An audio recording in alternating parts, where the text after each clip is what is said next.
ekugcineni kosuku iy'ndaba zamaqhawe ethu sizizwa emaceleni, asisafocus emaphejini awo. Ngani?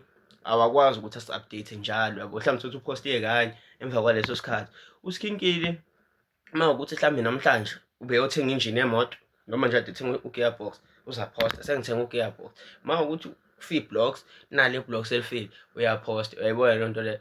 Sigcina sesithanda ukuthi sihlezi si-engage entweni abasuke beyiphostile ngaleso sikhathi. Sigcina silandela ama-influencer okudlula abaculi, ngoba abaculi bayasibhora. Umculi ufike athathe akhiphe i-album, mese ekhiphe i-album futhi angayipromote nakahle, usethi sesiyodla. Utholukuthi mhlawumbe ukhiphe i-album ugcine ukukhuluma ngayo kanye, sekuze kophela unyaka aphinde akhiphe enye futhi engaphindanga ukukhuluma ngayo, uyabo.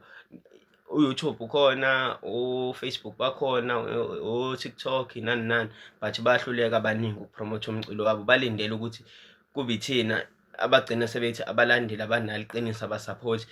Kwesinye isikhathi ufuna uyithanda into yakho ukuze nathi sizoyithanda, yabo. Uma ukuthi wena usho ukuthi udlala iy'ngoma zakho, awenzi lutho, ayikho nje into osungayenza nge-album osuke uyikhiphile, ya libe lupromote ube sicefe sixine njalo ukuze nathi sizokwazi ukuthi siyithande into oyenzayo, yabo. Uma ungayithandi into oyenzayo, nathi angeke sikwazi ukuyithanda. Khona nalamavidiyo abawenzayo ko-YouTube, uthola ukuthi umculi uphefoma yedwa, mhlambe yabo kune-screen, kune-sheet ngemuva libele idatha nje o-live. Asisabatholi ukuthi umuntu abe live asi-update ukuthi kwenzakalani ngempilo yakho. Sesivumbuka nje thushu sekuphuma i-album. Ngeke bafowethu, ngicela nishintshe indlela yokwenza. Uyazi ukuthi uKhabaja,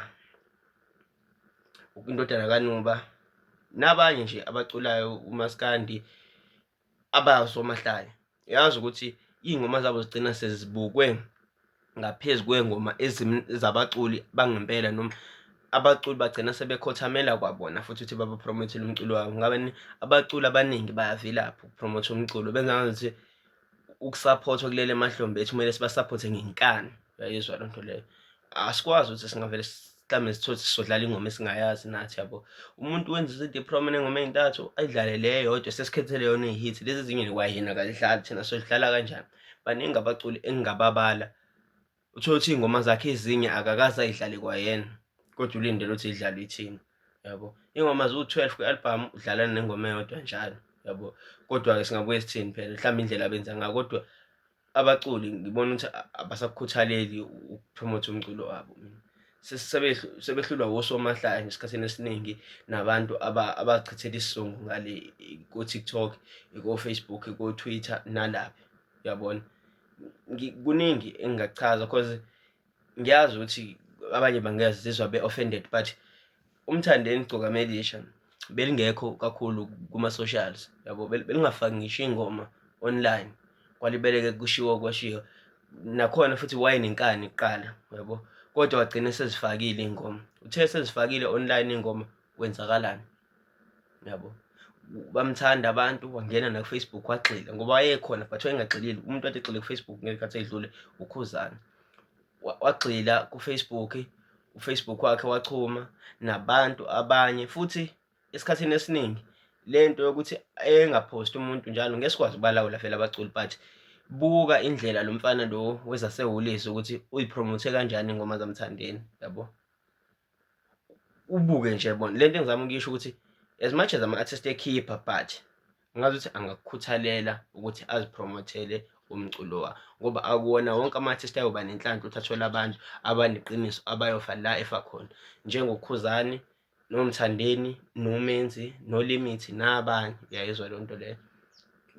Kufana nalo mfana wabhayela lo dlala iy'ngoma zabantu, oSkhinkili, baningi abaculi engingababala abapromothwa abanye cause uSkhinkili ekudumeni kwakhe waduma kakhulu ngale ngoma yeNkosi Yamagcokama lethi ayeye aye, uyabona.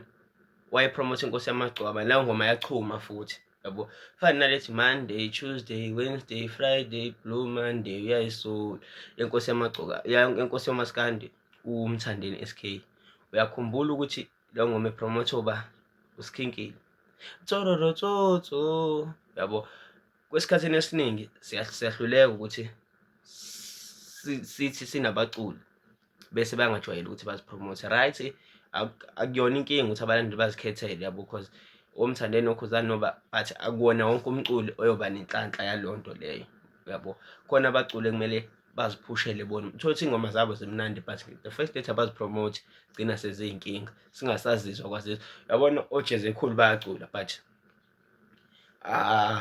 iy'ngoma zabo ziyaduma but ngifila ngazuthi aziyitholi exposure yangempela ngoba nabo bayakuvilaphela ukuthi bapromote njalo kwesinye isikhathi yabo. Baningi-ke amanye abaculi engingachaza ngifike kwendawo ekude engingayazi nje nokuthi ngingase ngigcine ngifikephi. Ngisho nabo Njoko, umuntu uyathula athule unyaka wonke aphendule ngaleso sikhathi leyo nto asuke eyiphostile, kuyaba mese ekhipha i-album selindele bonke abantu akade benabantu ababachitha isizungu kade ethuli yena, basuke bayeke labo bantu beze kuyena. Iyonto eshaya abantu abaningi leyo.